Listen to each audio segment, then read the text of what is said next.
What if I told you that being a fool isn't always a bad thing? Yes, you heard it right. The fool, an archetype that has intrigued us throughout history, is more than just a figure of mockery or jest. It represents traits that we, as humans, often forget in our quest for productivity and success. Traits such as playfulness, innocence, a lack of conformity, and even simplicity. The fool, derived from the Latin word for empty air, implies a lack of substance. Yet isn't it ironic that this empty air is filled with the very essence of what makes us human? It's these traits that bring authenticity to our lives, that add a dash of joy to the monotony of our everyday existence. So next time you think of a fool, don't just think about foolishness. Think about the innocence, the playfulness, the joy. Think about the authenticity that comes from not conforming, from being true to oneself. So the fool isn't just about foolishness, it's about authenticity and joy. The fool isn't a new concept, it has a rich history, especially in literature. The fool, often characterized by simplicity, innocence, and a lack of conformity, has been a fascinating figure in literature. A seminal work that examines the fool in Western literature is Erasmus's publication In Praise of Folly from the year 1511. In this thought-provoking text, Erasmus presents the fool as a critic of society. Through folly, the fool questions and challenges various aspects of society that are often accepted without scrutiny, from friendship and marriage to intellectual pursuits. But the fool is not just a critic, he also embodies a unique form of wisdom, a wisdom that is not burdened by convention and conformity. This brings us to the concept of the wise fool. This paradoxical figure, exemplified by the likes of Socrates, holds a mirror to the folly of the supposedly wise. While others may be blinded by their perceived wisdom, the wise fool sees through the illusions and exposes the truth, however uncomfortable it may be.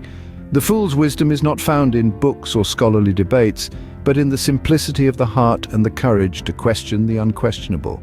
In literature, the fool often speaks uncomfortable truths that others are afraid to address. He may be laughed at, dismissed, or even persecuted, but he remains fearless in his pursuit of truth.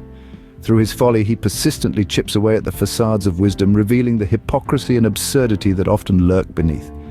Therefore, the fool in literature serves as a mirror, reflecting society's follies and hypocrisies. He is not just a character to be laughed at, but a symbol of the wisdom that can be found in folly, the courage that lies in simplicity, and the authenticity that emerges from non-conformity.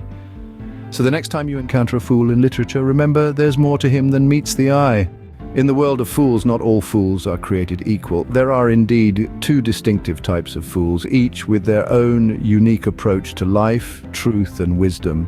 The first of these is the natural fool. This fool is characterized by a lack of social awareness. He stumbles through life, often oblivious to the norms and expectations of those around him. Yet, in his innocence and simplicity, the natural fool occasionally stumbles upon truth. Like a child who asks an uncomfortable question, the natural fool has a knack for revealing truths that others might prefer to ignore. On the other hand, we have the professional fool.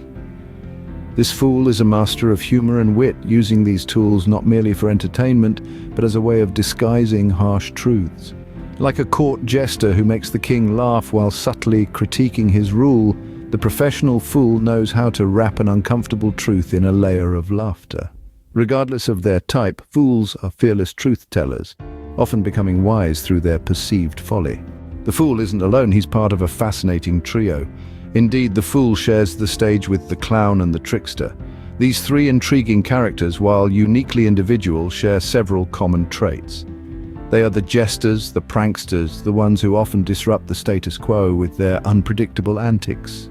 Diving into the world of comic relief, these figures are catalysts for comic catharsis. They invite us to laugh, to lighten our burdens, and to momentarily escape from the harsh realities of life. The fool with his innocent and simple outlook, the clown with his exaggerated antics, and the trickster with his cunning and deceit all serve to bring humor into our lives. But their roles go beyond simply making us laugh. The fool, the clown, the trickster, they all have the courage to speak truths that others might shy away from. They use humor as a vehicle to express these truths, softening the blow with a smile or a laugh. In recent times, however, the image of the clown has taken on a darker shade. Clowns are now often associated with horror, a stark contrast to their traditional role as purveyors of laughter. This association could potentially originate from the sacrifice of the clown's well-being, their one-sidedness in always seeking to entertain regardless of their own state of mind. These characters, while they may induce laughter or fear, serve a purpose. They allow us to confront our truths. They hold up a mirror to society, reflecting back our follies, our fears, and our truths, all under the guise of humor and entertainment. But what does the fool mean for us in terms of our psychology? Well, the fool archetype is more significant in our psychological landscape than we often give it credit for. This figure, characterized by its simplicity, innocence, and non-conformity, serves as a potent symbol of our innermost self. It's our inner fool that allows us to laugh at ourselves, to embrace our quirks, and to find joy in the absurdity of life. But there's more to the fool than just laughter and lightheartedness. This archetype can also serve as a coping mechanism.